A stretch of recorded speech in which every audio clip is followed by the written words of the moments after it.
Good morning, everybody. Today I'm here with Deborah from Houston, Texas. Today we're planning to do a very nice facial rejuvenation, and today I would like to talk about part of the aging process that the face goes through. The more we understand the aging process on the face, the better chances we gotta make a nice strategic plan how to bring this face to how it was when it was young. Okay, so first thing that I always evaluate is I like to work from head to bottom. I always evaluate the position of the brow. If we compare a picture in her 20s, I bet the position of her brow was a little slightly elevated. This will give your eye more open, fresh look. As a normal compensation, when the brow drops down, raise your brows, we start to develop the lines in the forehead. So this is part of the signs of the aging process. So she having these lines in the center, genetically in her family, she tends to frown. So this is a very strong muscle right in the center every time she frowns. So what we're going to do today, basically it's a beautiful technique that's minimal invasive. I do a small incision inside the hairline. There's no hair loss involved. Basically what we could do is undermine and release the muscles inside to get a smooth surface on the forehead. And then with 3 stitches directed to the tail of the brow, we're going to give her a little bit more open, fresh look. This is an amazing technique because it does not elevate the center of the forehead, which a lot of patients complain, oh my God, I'm getting a scare look. Nope, you won't get that. So you're going to have a nice, open, fresh look in your brow and a softer appearance of the muscles. Coming down a little bit, I bet she used to have a nice full cheekbones when you were young. A part of the aging process, the cheekbones are starting to empty out. You get a little bit of the hollow, empty look in the lower eyelid. The nasolabial fold starts appearing. Maybe a little bit of the marionette lines and a little bit of the jowls. Basically, this is the muscle system of the faces that have been able to slide down because of the gravity effect. A typical way to resolve this basically is performing an incision in front of the ear.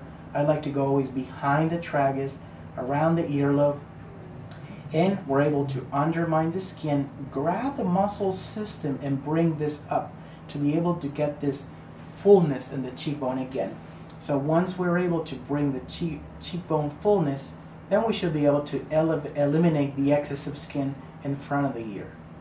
The other element that we're going to consider will be some of the looseness of the skin. She's in perfect ideal weight. She doesn't have any fat deposit. A lot of my patients with the aging process, they tend to they tend to deposit a little bit of fat. Not her, thank God. So a lot of my patients, I end up removing the fat, but then I address the muscles and the skin and the excess of skin. So you can tell by a pinch test that she has approximately an inch of skin. So I continue my incision around the earlobe, behind the ear, and into the hairline. And from here, we should be able to basically just tighten the muscles to create a suspension on the neck and eliminate the excess of skin. One of the first concerns of a lot of patients is, oh my God, am I going to have a scar in front or back of my ear? The key element to do not have a lot of scar is avoid excessive tension. If you are not adding excessive tension to the suture line, you're going to have a nice pleasant scar, almost invisible, because we're not adding tension. That not adding tension also prevents from having a distorted fish mouth or Chinese eye look, because we're not pulling your skin. We're elevating the muscles.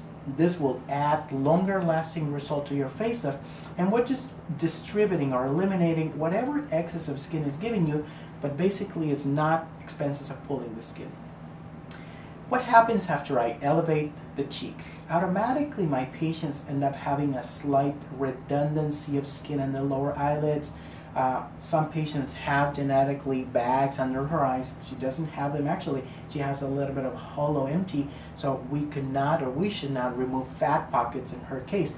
But we can also just trim a little bit of the excess of skin in the lower eyelid, and this will automatically give it a little bit more smoothness in the lower eyelid. And I always like to tell my patients, I like to finish my facelift with the cherry on the top of the dessert. And that means addressing the mouth. Part of the aging process, we always notice beautiful changes, but the mouth suffers basically a couple of things. Our lips become thinner, the distance between the base of the nose and the lip becomes longer, and you lose a little bit of the volume.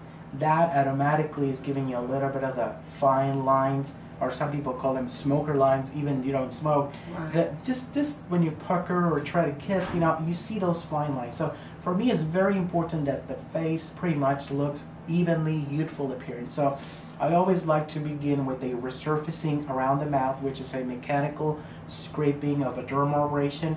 This will bring back new skin, improve the tone of the skin, and I like to use a permanent filler to create definition along the edge of the lip.